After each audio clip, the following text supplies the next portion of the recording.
Lihat gambar bergerak di kuku jempol tangannya.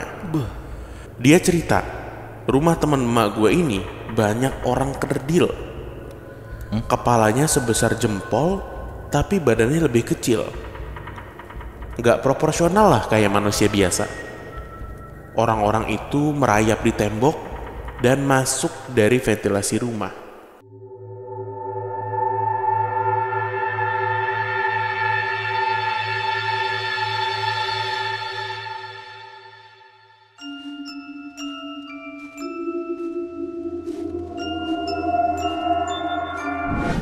Assalamualaikum warahmatullahi wabarakatuh. Shalom, Om Swastiastu, Namo Buddhaya. salam kebajikan. Selamat datang kembali di podcast Malam Kliwon episode 614.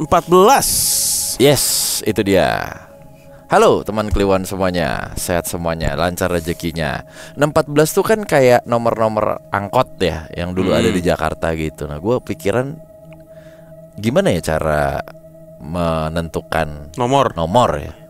Oh iya, siapa yang punya kewenangan ya? Iya, karena kan kalau nggak salah jumping ada ya?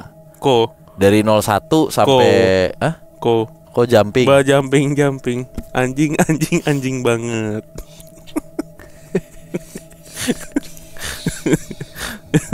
Brand road TikTok.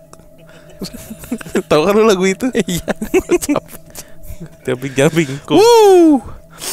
Oke lah, kita langsung aja malam ini biar kita tas. Mau gimana nih guys? Jangan saset-tastes pak. Ya, Jangan dah. Iya, itu dia. Dikutuk sama pecinta bola.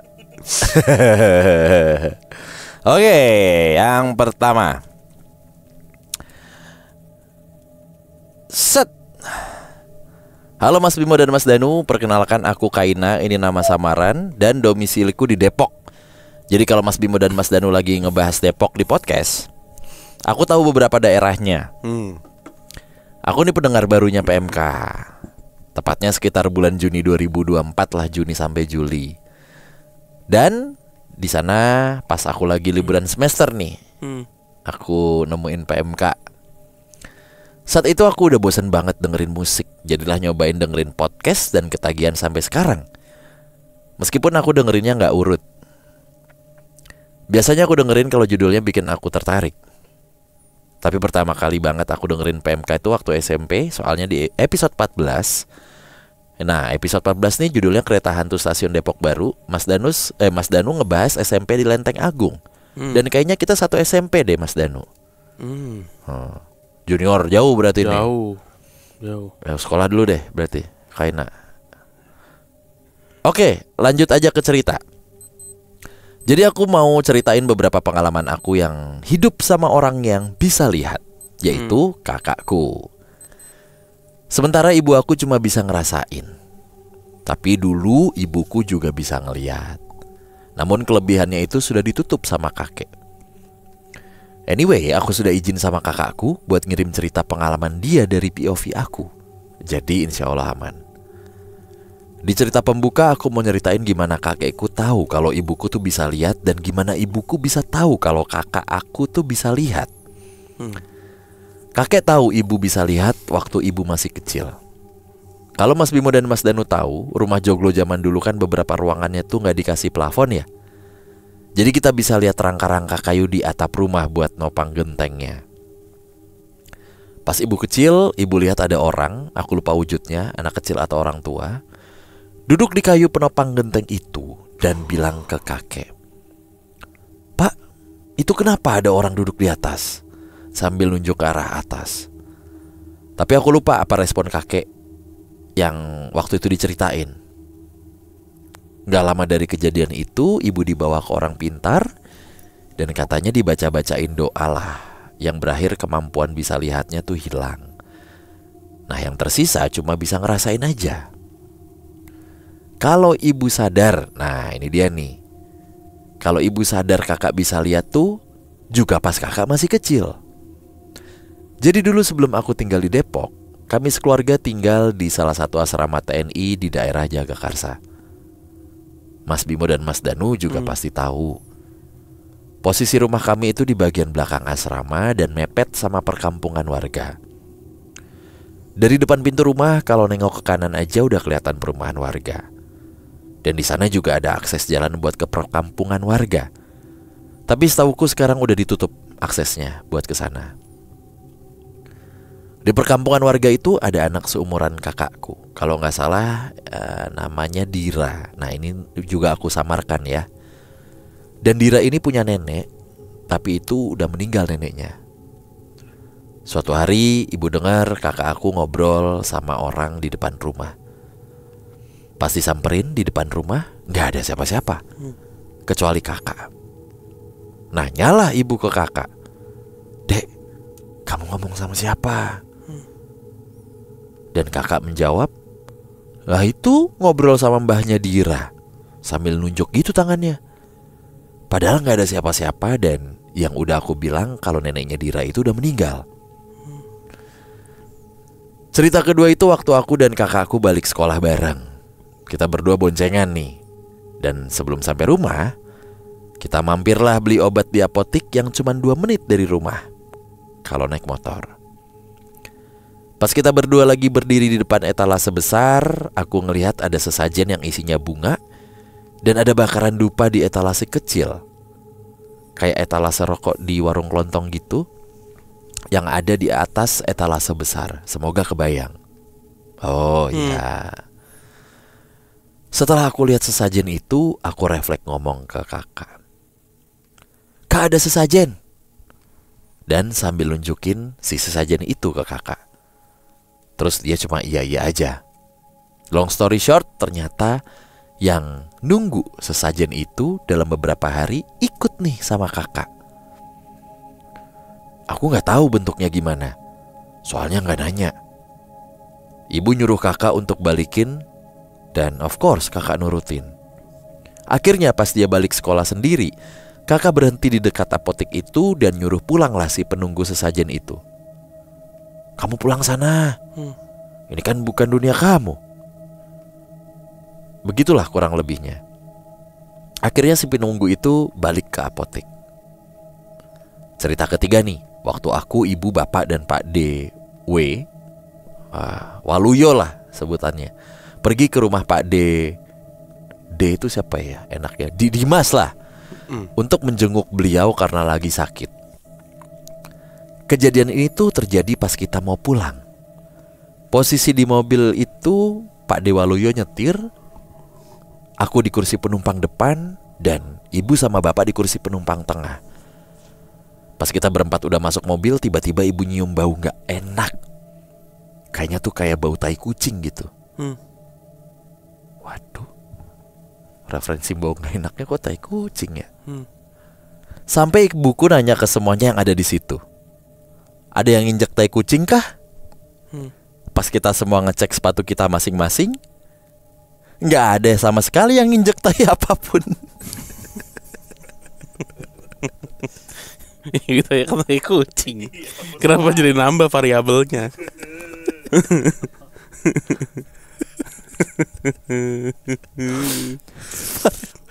Variabelnya Tadi ibunya orang timur. Oh, Nanya gitu. "Ada yang injek tai kucing kah?" Nah. Terada. Variabelnya profesi lagi. Variabelnya profesi lagi, bukan jenis.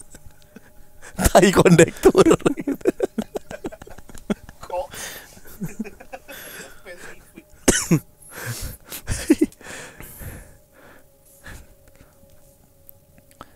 Sampai kita cek bahwa mobil pun gak ada tai sama sekali.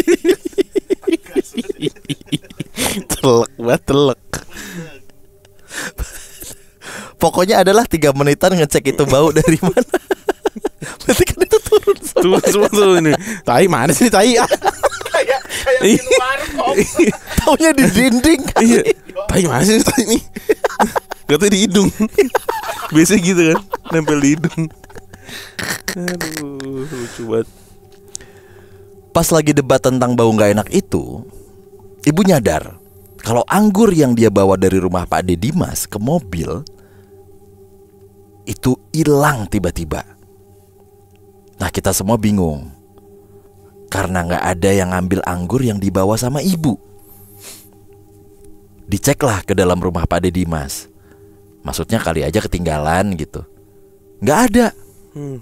Dicek ke kolong mobil kali aja jatuh, juga nggak ada. Nah bingung tuh kita semua.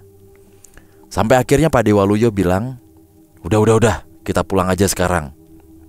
Ah ya udahlah tuh. Dengan penuh tanda tanya kita OTW pulang. Dan selama perjalanan pun kita semua masih debatin itu bau apa dan anggurnya kemana. Besoknya Pak Dewaluyo ngechat ibu yang isinya gini. Oh ya, mengenai buah anggur kemarin saya jadi ingat. Waktu bule mau naik ke mobil mencium bau yang tidak sedap. Waktu itu ada yang mau ikut. Karena di mobil ada Al-Quran, maka dia turun lagi sambil marah membawa anggur yang bule bawa.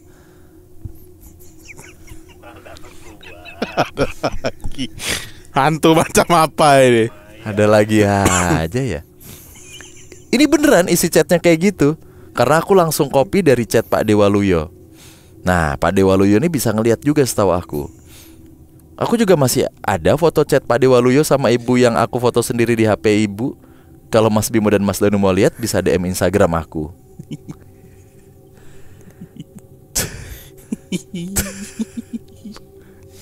Cerita keempat ini terjadi di pertengahan tahun 2024, tepatnya bulan Juni. Jadi sebelum balik ke Depok buat liburan, jadi by the way aku dan kakakku nih kuliah di luar kota. Kita memutuskan untuk naik ke salah satu gunung atau bukit di daerah Karanganyar. Tapi H-1 kakak ngabarin kalau dia datang bulan. Aku tanya tuh, besok gimana dong, aman gak? Dibalas sama dia, insya Allah aman. Ya udah tuh, karena dia oke-oke aja, kita jadi berangkat. Selama perjalanan dari base camp sampai ke puncak aman aja. Pas balik ke base camp juga aman. Anyway kita tektok tuh ya, nggak ngecamp. Pas di perjalanan mau balik ke kos, kakakku bilang, kamu tadi lihat nggak ada harimau? Ada 2. Aku kaget karena emang nggak lihat apa-apa. Hah? Harimau? Enggak. Kata kakak aku, iya, tadi ada yang ngikut, tapi 2. Biasanya 1 doang. Sempet gak ada pas kita tidur. Jadi kita sempet tidur lah pas di puncak. FYI, kakakku dijagain sama harimau putih dan kakek-kakek. Tapi biasanya 1 doang harimaunya. Gak tahu kenapa, pas itu ada 2 yang ikut. Alhamdulillah selama perjalanan balik gak terjadi apa-apa. Segitu aja dulu Mas Bimo dan Mas Danu, cerita dari aku. Sebenarnya masih banyak banget cerita tentang kakakku yang bisa lihat ini. Yang paling parah menurutku adalah waktu kakak SMA, dia diikutin sama penunggu tempat kemah sampai ke rumah. Dan sampai ngebuat kakak masuk rumah sakit. Lain kali deh ceritanya. Oh dia request nih, dia Apa tuh? ada akunnya.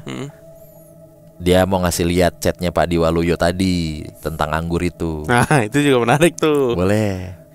Terus tolong kasih tahu kalau ceritanya dibacain gitu, karena dia denger PMK tuh ngacak gitu. Sehat selalu semuanya. Thank you. Salah satu part menarik dalam cerita ini adalah ketika ada sosok yang ingin ikut ke mobil tapi tidak jadi karena ada Al-Quran di situ. Karena kesel, akhirnya dia mengambil anggur yang ada di dalam mobil tersebut. Bener ya? Ya, konsepnya kayak gitu. Tapi coba kita ada di POV si setan ini. Dia nggak mau rugi. Karena dia udah petentang-petenteng. Menurutnya nanti orang takut gitu kan. Gue mau ikut nih. Wah, ada Al-Quran lagi. Apa yang bisa gue cipet nih? Anggur aja kali ya. Emang mental preman loh. Kalau gue mikirnya dia kayak, iya bener nggak mau rugi. Masuk kan, set, gue mau ikut. Waduh, ada Al-Quran lagi, nggak bisa ikut dong gue. Kurang ajar lu. Udah rapi-rapi mau ngikut lu pada. Anggur juga nih ya. Gitu. Jadi Digait aja. iya, daripada, anggur. Nah, itu satu. Daripada nggak dapet apa-apa kan. Bener. Atau kita nggak tahu kan detailnya yang terjadi di dalam mobil itu seperti apa. Karena ini garis besar ceritanya. Udah dateng ke kawasan gue, nggak bayar parkir lo, gue mau malak bro. Udah ketin mobil, ngeliat ada anggota nih di dalam kan. Waduh, Pak, maaf bet Pak, ini kan udah jadi anggur ya. Enggak, nih makan kita ini aja Pak, biar kenalan, silaturahmi begitu. Kasih gaul sama dia. Ini nggak apa-apa nih. Kayak gitu. Ini nggak apa-apa nih, ditunjuk. Ada Anggur. jin ngambil anggur tuh kayak orang kan minta nyawa, minta kepala kerbau. Ini minta Ini anggur. adanya anggur dah. Bare minimum. Iya, biar minimum banget nih. Jin kooperatif nih namanya nih. Jin kooperatif. Anggurnya anggur ini lagi, anggur jengukan lagi. Anggur jenguk. Iya kan, anggur jenguk tuh. Buah-buahan jenguk maksud gue. Ya kan mau jenguk kan dia tadi katanya. Berarti ini lagi sekarang dia udah kuliah ya. Udah kuliah. Dan dia Harusnya. mendengarkan kita dari zaman SMP. Iya kan? Ya benar 3 tahun kalau dia 3. Enggak dong, dia pendengar baru dari 2024. Oh enggak, iya bukan. Dia Oh, tahu dia- dia Oh, iya. dengar ada episode 14 itu. Terus Tapi- dia notice loh kayaknya. SMP sama nih. Ya. Tapi sekarang dia lagi kuliah. Mahasiswa berarti kan. Betul. Oh. Coba soalnya kalau dipikir-pikir, misalnya ada pendengar kita nih dari SMP. Kita udah 6 tahun. Iya kan? No, enggak bisa gitu. Enggak, ya misalkan Iya. kita udah 6 tahun. Dia dari SMP, let's say kelas 2. Kelas 2 kelas 3 deh. Berarti sekarang udah kuliah semester berapa itu? Ya hitung aja 2020, Iya. 2003 belum dong. Kali 2019 sampai 2025 tuh kan memakan waktu 6 tahun. Tahun. Iya. Lah ya baru lulus lah. Minimal semester 1 tahun awal lah. Udah kuliah semester 2 gitu. Gila loh, dari suaranya berubah sampai masuk kuliah. Jadi Lama juga ya. untuk kasus anggur tadi ganti AO aja. Iya, kolesom coba bawanya deh. Tapi apa hubungannya dengan bau Tai kucing. itu kan? Oh, jangan-jangan si makhluk itu baunya tai kucing, Pak. Kan dicari-cari nggak ada tuh. Pas baunya hilang, anggurnya hilang. Iya kan? Makhluk itu yang bau tai kucing. Lagian makhluk kok bau tai kucing sih? Hina banget kan, orang ngeliat kaki langsung. Siapa nih nginjek? Nginjek apa? Kembang pasir. Duh, gua mau nyeletuk nggak bisa gue. Nggak bisa. Iya kan? Gue udah tahu nih bentukan. Apa? Bentukan setannya yang kayak gini nih. Apa? Bau nyolong.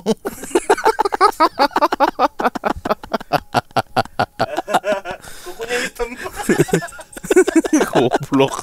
Bau nyolong. Iya kan? Dipukulin lagi. Emang maling lo setan. Setan lo. Udah bau nyolong lagi lo. Anjing lo. Aduh. Kurang ajar lo. Oke, thank you ya. Iya. Kita lanjut ke cerita kedua. Halo Bang Bimo, Bang Danu, sebut aja nama gue Nina. Ini cerita sebenarnya belum gue validasi ulang kelanjutan dari kasusnya. Dan cerita ini gue dapat dari hasil nguping emak gue ngobrol sama temennya. Oh. Nah, waktu kecil tuh gue demen banget dengerin orang ngobrol. Padahal nggak tahu lagi ngobrolin apa. Akhirnya bikin kesimpulan sendiri. Makanya gue demen banget konten-konten podcast yang cuma audio atau video. Nah ini gue lupa kapan, pokoknya gue masih SD, mungkin kelas 4 atau kelas 5 lah. Ketika malam, ba'na maghrib atau isya, emak gue minjem kamar gue buat dipakai bapak dan adik iparnya. Gak tahu buat apa. Tapi bertiga bareng sepupu gue yang paling kecil pada saat itu. Jadi yang gue dengar, teman emak gue ini habis kehilangan uang yang bertahap, 50.000 tiap minggu atau tiap hari gitu hilangnya. Tapi sekalinya gak hilang, nanti hilangnya double. Jadi kayak harus senilai segitu tuh per periode kehilangan. Dan yang mereka takutin, uang ini hilangnya dengan cara gaib, kayak tuyul atau sejenisnya. Dan yang gue baru denger, mama ini ngomongin penarikan uang mangsanya dengan cara seperti menjilat bibir. Jadi pelaku akan ngobrol dengan mangsa. Nah, ketika pelaku menjilat bibirnya sendiri atau seperti membasahi bibir, itu artinya selembar uang dari mangsanya tuh baru aja berpindah ke pelaku secara goib.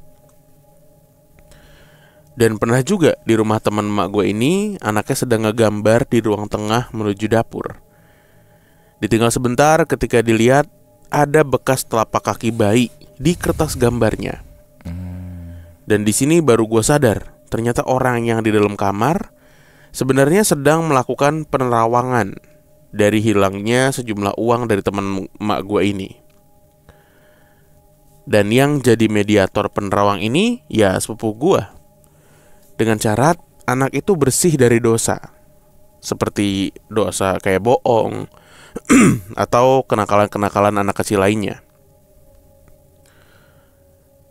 Nah, gue jadi inget, belum lama itu gue diminta sama bapak gue cuma ngeliatin kuku jempol gue yang diolesin abu yang diambil dari kaca lampu semprong. Beliau bilang, "Ini kamu liatin kukunya. Kalau nanti gerak, muncul gambar kayak di film, jangan kaget ya. Liatin aja nanti, ceritain apa yang dilihat." Dan gue mulai ngeliatin kuku jempol ini yang diiringi baca-bacaan bapak gue di belakang. Jujur, gue gak ngeliat apa-apa. Ya jempol kuku aja yang diolesin abu. Bapak gue pun ngerasa cukup. Ya udah, gak lihat mah, kita udahan aja. Nah, setelah berlama-lama, akhirnya mereka bertiga keluar dengan sepupu gue yang merasa takjub karena melihat gambar bergerak di kuku jempol tangannya. Dia cerita, rumah teman emak gue ini banyak orang kerdil. Kepalanya sebesar jempol, tapi badannya lebih kecil.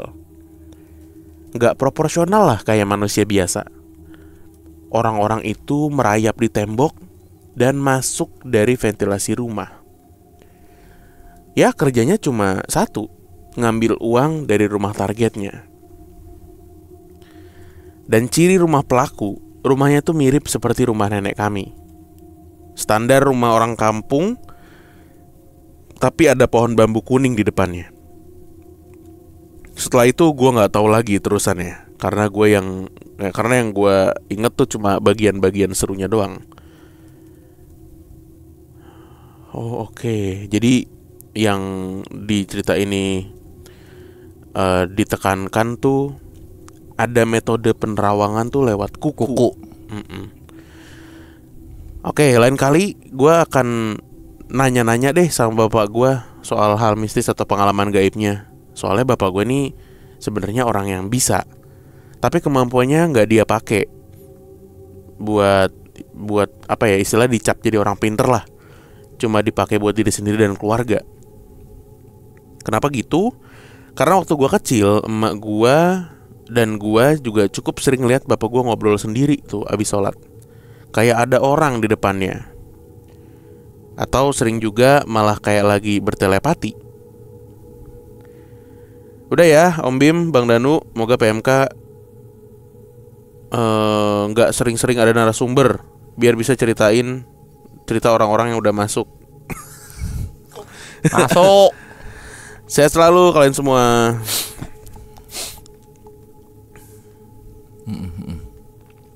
Dari kuku ya? Iya, ini unik juga ya. Diolesin abu semprong dari lampu semprong.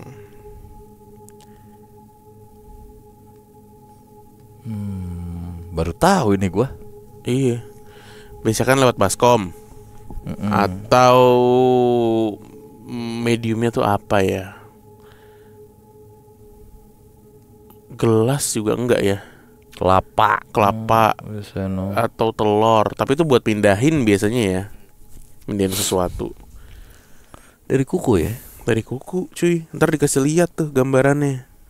Makhluk apa. Dan di cerita ini juga kita mendapatkan deskripsi yang baru soal tuyul ya. Deskripsi fisiknya gitu. Kan agak beda nih Ya. dari yang selama ini kita tahu ya. Ternyata banyak tahu deskripsi tuyul itu. Nggak yang selamanya maaf ya bercawat gitu karena kecil loh gitu. Iya kan paling banyak itu kan. Di sini malah gue kebayangnya tuh kayak ini Pak, kayak liliput. Iya. Palanya segede jempol segini kan berarti. Iya. Kecil-kecil rayap Kayak gitu. jenglot dong. Jenglot ya, jenglot agak gede lah ya. Ini kayak liliput yang di apa sih dulu film? Charlie, Eh, Chocolate Factory, itu mah Umpa-Lumpa. Lumpa-Lumpa. Apa? Ant-Man lebih kecil lagi. Kayak larva kali, kartun larva. Larva kuning. Larva kuning. Kasian banget larva kuning tuh. Bisa bikin karakter yang sial mulu gitu ya orang. Kasian aja. Apa? Bocor. Iya, macem-macem asli. Yang jahil tuh larva merah. Iya. Yang kasihan mah kubang tainya itu. Sama kayak di ini SH yang makan kenari, kenari Iya, mulu tuh. jari-jari kenari. Sampai beku aja. Tanpa sadar dia yang bawa plot cerita tau. Iya. Iya kan? Gitulah. Oke, Iya. terima kasih buat dua orang teman Kliwon tadi ceritanya kita bacakan. Kita ketemu lagi di episode berikutnya. Dadah.